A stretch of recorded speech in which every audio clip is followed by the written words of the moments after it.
มาความสะอาดเนาะงามเหมือนเดิมเนาะเศรษฐีในชนบทโอ้ยไปเที่ยวอยู่เวียดนามบ่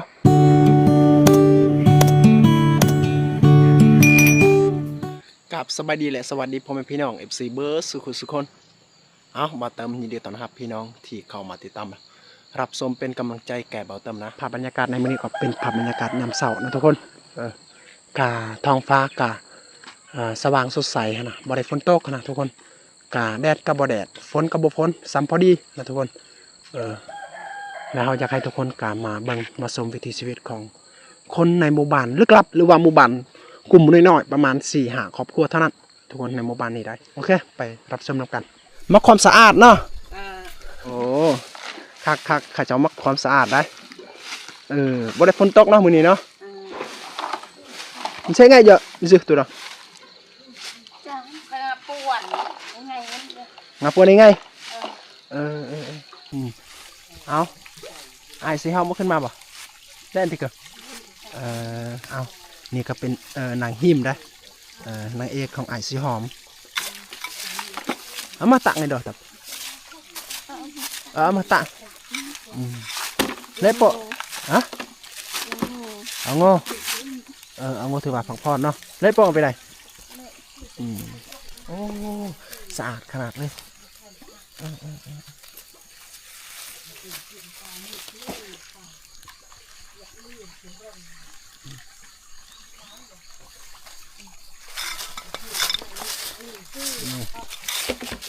เพิ่นบ่ได้ยินเด้อทุกคนพอเพิ่น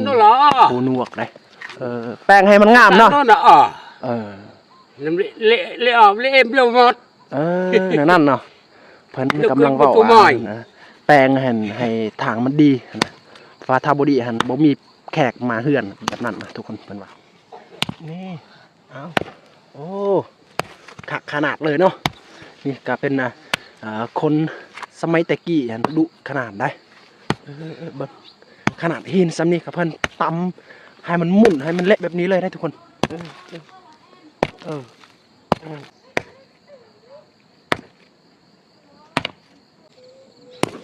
ตาเลยแต่วัน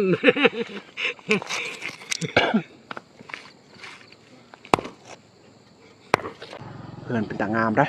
ทุกคนนี่ก็ถือว่าเป็นเศรษฐีในชนบทได้โอ้ยยังนี่ล่อโอ้เอ้าโอ้ยคักเว้ยทุกคนคักเลยข้าเจ้าเฮ็ดอันหล่ออยู่เครื่องแบบสบายๆนะบริเสียเงินเฮ็ดเองแบบคนในชนบทใส่นะนี่อีกเครื่องหนึ่งนี่ครับเป็นเฮ็ดหล่อแบบนี้นี่นะทั้งเงินข้าเจ้าอยู่เด็กหน่อยนะได้ยังกินมาบ่นอะไรเอากวดเครียดโอ้โดขัดย่อมันจุกเลยตัวมากได้อาหารแซ่บเนาะเห็นยังเอามาตักหนังไฟหนาวเนาะมันนี่กันหนาวโอ้อาหารเนาะโอ้แซ่บบ่อาหารนี่แซ่บกินโอ้ข้าเจ้าตัดให้มันเละให้มันมุนแบบนี้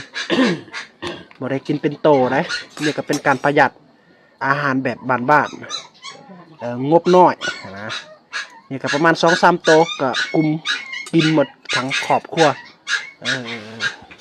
จักคนเลยกินอาหารนี่เสนะจ้ะตัวปัดนะ6 คนเอาบ่ได้กินพร้อมกันเลยบ่กินเนี่ยไผกินมันเละจ้ามาเจอคือเลยมาเป็นจ้าหรือว่าแบ่งแล้วบ่หรือว่ายังพี่ยังปนจ้ะไผอยากกินก็กินเนาะทำเมื่อก็เฮ็ดใหม่เนาะนั่นเนาะคิดว่าเขากินพร้อมกันยังไรตุ้มมาอะไรกันนานตุ้มยังลอยกี่ตุ้มมาอะไรเกลือล่างนี่ก็เป็นสั่งจ้าละทุกสั่งทั้งเลื่อยไม้ทั้งสั่งเฮ็ดเฮือนเจ้าแม่นเจ้าเองบ่เฮ็ดหั่น แม่นบ่ เฮ็ดเอง เฮ็ดเองเท่าไรละมูลค่าเฮ็ดเองนี่ฮะ 60 ล้าน 60 ล้านโอ้น้ำซาบ่ อืม อยากกินอีหลีบ่น้ำซา นี่ดี โอ้ถ้าสมมุติว่าขาดน้ำซากับขาดอาหารมื้อหนึงหั่นต้องได้เลือกเอา เอาน้ำชาเลย โอ้แสดงว่าอาหารขาดได้เนาะเอา กินน้ำชา นี่นั่นเลย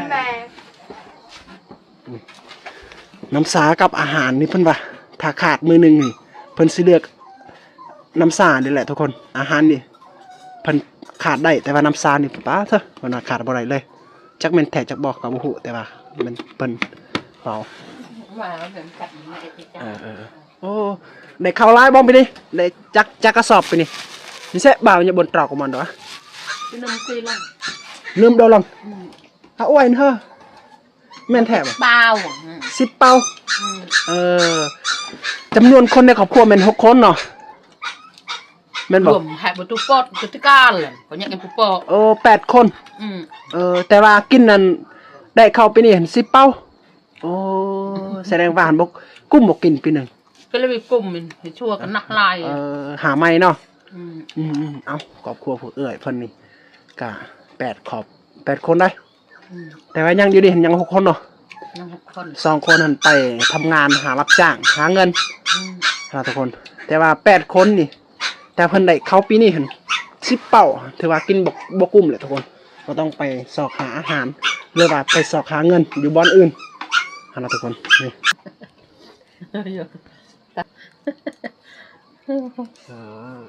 มา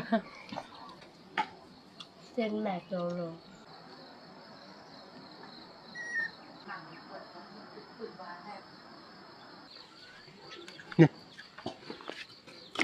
นี่ก็จะเป็นอุปกรณ์ที่เขาเจ้า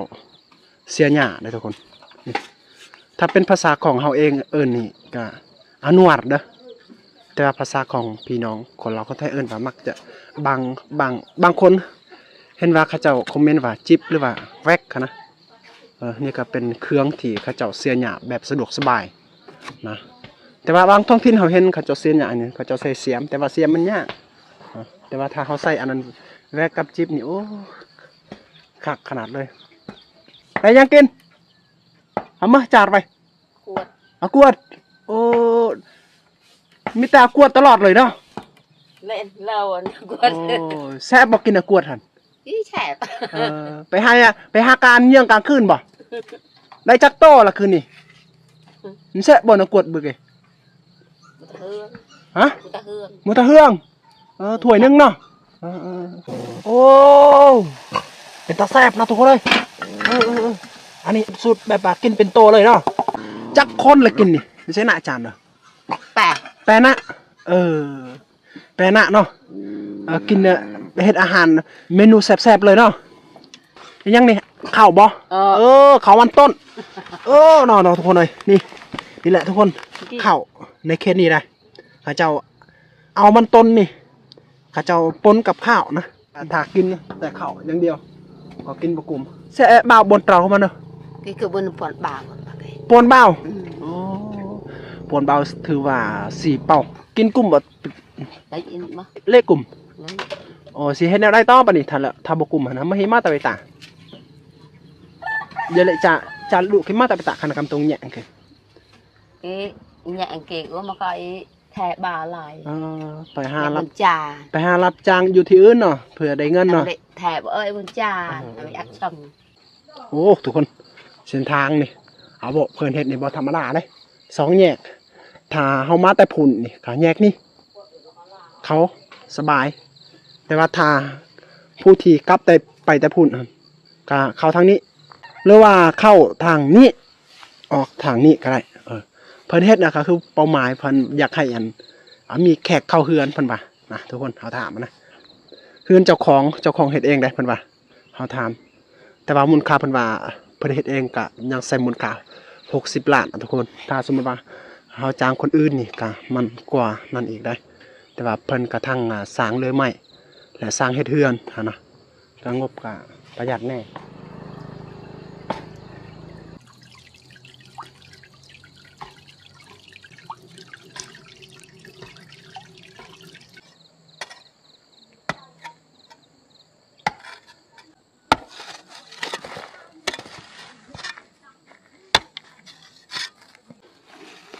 ตัลนั่งบ่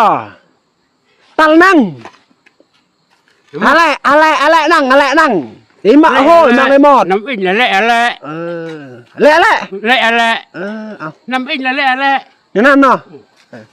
เอาขอโทษขออภัยพี่น้อง ผม เด้อ เรียกจีเคาะหลอกของเบน ภาษาเวียดเก่งเนาะ จุดบักโหดแต่ คำเว้าของลุงโหแต่กี่ได้ เรื่องนักมาก เฮาเว้าเสียงดังเพราะว่าเพิ่นหูหนวก โอลิอิน แต่ว่าเฮากำลังเว้ากับเพิ่นว่ามันเมื่อยนะ เพราะว่าเพิ่นแปลงหันเป้าหมายก็คือเพิ่นว่ายันว่าผู้ที่เข้ามันยากนะก็เลยว่ามันเมื่อยมันบ่ยากปานนั้นขนาดตัวนี้ก็เพิ่นออกหมดได้นี่ออกหมดนี่ก็มันบ่ยากปานนั้นเห็นบ่นี่แต่ว่าเพิ่นว่ามันบ่เมื่อยนะเพิ่นว่าถ้าอยากได้ก็มันบ่เมื่อยนะเห็นบ่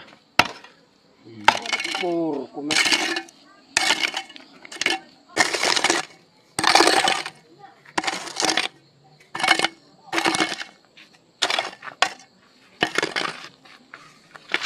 บันส่วนโอ้ฟังเสียงเพลง มัน ของเกาะ มันให้กูแจก ของเกาะทันเยอะ กูก็thấy nhỏ ของเกาะทันเยอะที่nghe gì đông luôn hả gì đông buổi chiều á buổi chiều mình buổi chiều là hắn bắt mở buổi chiều là hắn bắt là nghe rõ hơn ha Thái là có Thái là có à Campuchia là có Campuchia là có Việt Nam là có mà Chin là có mà nghe kiểu mô nghe tại Thái nghe Việt Nam nghe Lào nghe Việt Nam nghe Lào nghe Việt Nam nghe Thái nghe Thái สิ่งที่เพิ่นหันอยากฟังนะเพราะว่าบ่มีแม่มมุทีนะทุกคนก็เลยเพิ่นก็จะใส่แบบว่าธรรมศาสตร์เลยนะแบบนั้นนะทุกคนโอ้เว้าภาษาเวียดนามได้เนาะได้เคยไปเวียดนามบ่ เวียดนามก็ได้ลาวก็ได้ เวียดนามก็ได้ลาวก็ได้เคยไปเที่ยวอยู่เวียดนามบ่เคยบ่แม่นธรรมดาเด้อเอาบอกเพิ่นเพิ่นว่าภาษาเวียดนามได้นะเพราะว่ามันติดกันกับเวียดนามเนาะติดกันกับเวียดนามไว้กับลาวติดกันกับเวียดนามกับลาวเพิ่นพ่อที่เพิ่นเว้าได้ภาษาลาวภาษาเวียดนามเฮือนครัวอยู่ในตารางเลยนี่แบบว่ามันบ่มีเฮือนครัวต่างหากนะพระเจ้าก็เอาตารางนี่แทนเฮือนครัวได้ทุกคนอ้าวโอ้นี่ยังบ่ทันได้เฮ็ดบ่ได้ใส่ยังนะเฮ็ดอาหาร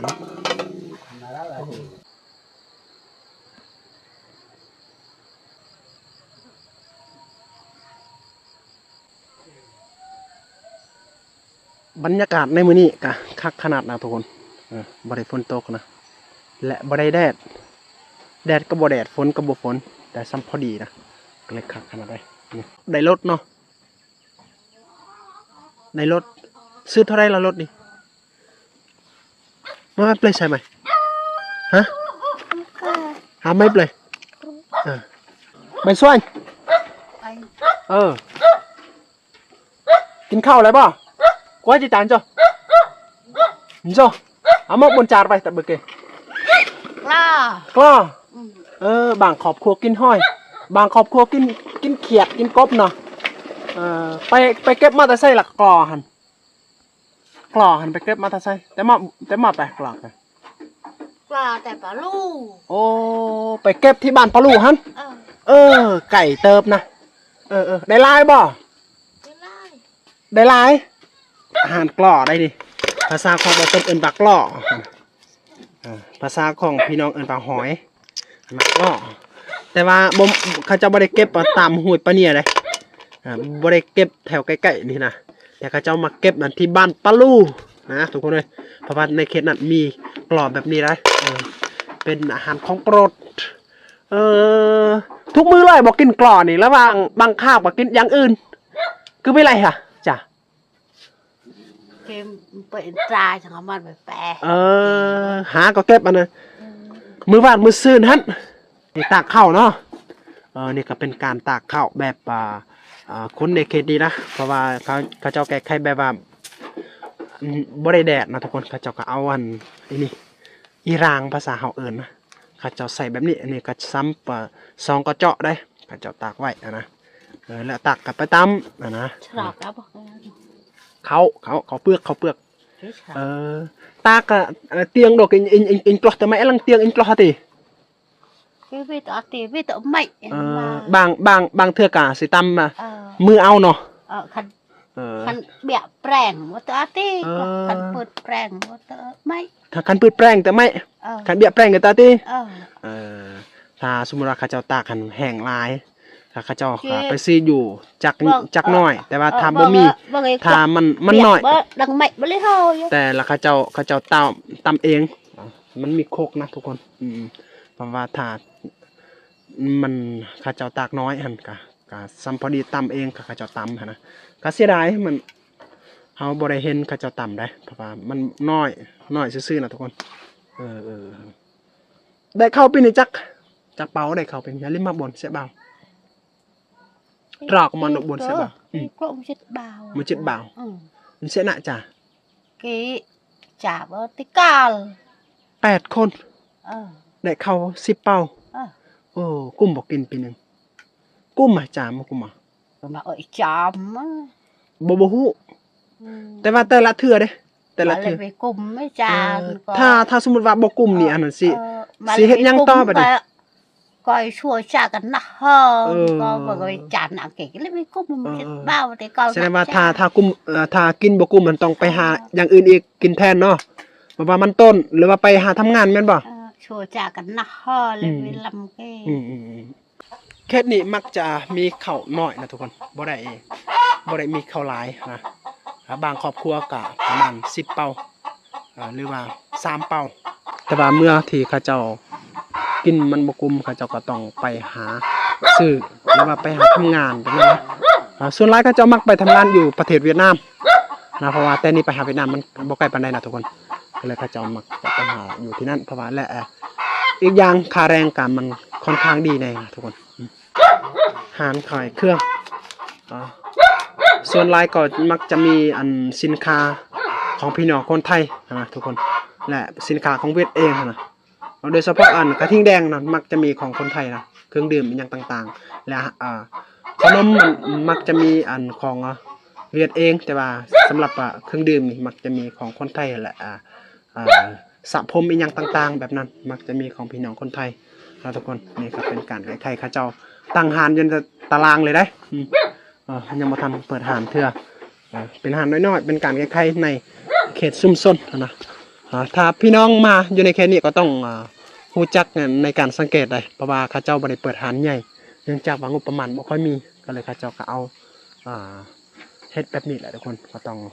มันในการเบิ่งมันในการสังเกตเพื่อจะได้รู้บ่ได้นะ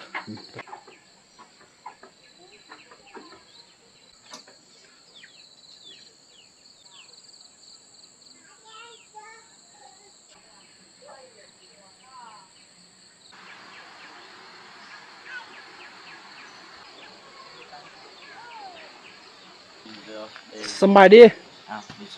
บ้านส่วนไปเฮ็ดหยังอยู่นี่มาตะปอดเลย Cô vợ bắt là đâu có ăn sầu cô ăn phải bà đẹp đầu เด็กหน่อยหลายเลยเนาะซ้ำกัน đây จักปีหั่นมันใช่ต้วย hai tuổi ba tuổi บาทต้วย đầu ba đầu buồn นี่2 ปีผู้นั้น3 phải sầu 4 ปี โอ้ sầu của ma ได้ยังกินอาหารมื้อนี้เอามาบ่นไปจ้า อาปีครอบครัวนี่อาหารมีอาหารผักกาดเนาะแซ่บกว่าผักครอบครัวอื่นๆได้อาหารผักกาดนี่เป็นอาหารที่มีวิตามินสูงและผักกาดอยู่ในเขตนี่ข้าเจ้าบ่ได้ปลูกกันแบบว่าข้าเจ้าใส่ปุ๋ยได้ทุกคนข้าเจ้าปลูกตามธรรมชาติเลยและบ่มีสวนอีกข้าเจ้าสวนของข้าเจ้าก็จะปลูกกันอยู่ให้นะก็เป็นสวนนะช่วงนี้ค่ะข้าเจ้าเก็บเกี่ยวแล้วแต่ว่าบางคนก็ได้เข้าน้อยบางคนก็ได้เข้าหลายก็ตามที่เราสังเกตเบิ่งในหมู่บ้านนี้นะก็บ่มีครอบครัวใดที่ได้เขาฮอดอัน10 ปลายกว่ากระสอบนะ แต่ว่าบางครอบครัวก็3กระสอบแต่ว่าบางครอบครัวก็8กระ10กระสอบคนในครอบครัวก็8คน3คนแบบนั้นนะถือว่ากินบ่กุมหมดปีได้แต่ว่าส่วนหลายผู้ที่มีลูกหลานเขาเจ้าก็เอามีแต่สำนีแหละทุกคนมีแต่ฝากให้พี่น้องก็อย่าลืมกดไลค์กดแชร์และกดติดตามเขาเจ้าไปทำงานหรือว่าจุดที่เขาเจ้ามักจะไปทำงานกันอยู่ประเทศเวียดนามนะทุกคนก็อันที่1ก็แบบว่าเขาเจ้าฮู้ภาษาอันที่2ก็แรงงานก็มันค่อนข้างดีแน่นะทุกคนแล้วก็เจ้ามักจะไปทำงานอยู่ประเทศเวียดนามได้ก็เดี๋ยวนี้ก็บางคนก็เขาเจ้าไปแล้วนะทุกคนก็เดือนนึงก็ประมาณ9 ล้านหรือว่าถ้าเขาเฮ็ดงานโอเนี่ยก็10 ปลายกว่าล้านแบบนั้นนะทุกคนก็ค่อนข้างดีอยู่นะก็เลยค่ะสวรรค์เขาเจ้ามักจะไปหาเงินเพื่อซื้อข้าวเพราะว่าข้าวกินบ่กุ้มได้แต่ว่าอาหารก็เขาเจ้าบ่กังวลปานใดนะทุกคนเพราะว่าอาหารนี่เราหาตามธรรมชาติเองนะ